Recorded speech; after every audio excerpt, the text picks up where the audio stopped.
রাজশাহীতে ম্যাটে খেলার জন্য অনেক গ্রাউন্ড হয়েছে, তার মধ্যে আমার সবথেকে সুন্দর লাগে এটা। এই ম্যাটটা পুরাটাই রাস্তার ধারে, খেলা উপভোগ করার জন্য সুন্দর একটা জায়গা।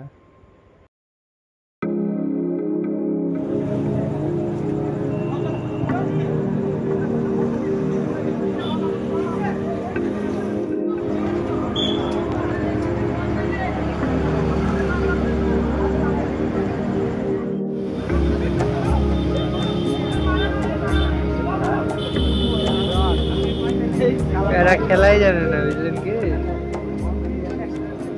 ড্রোন শুট নিয়ে ব্যস্ত এরা। রাতে চায়ের আড্ডার সাথে এমন খেলা উপভোগ করার জন্য আপনাকে অবশ্যই নাদের হাজির মোড়ে আসা লাগবে।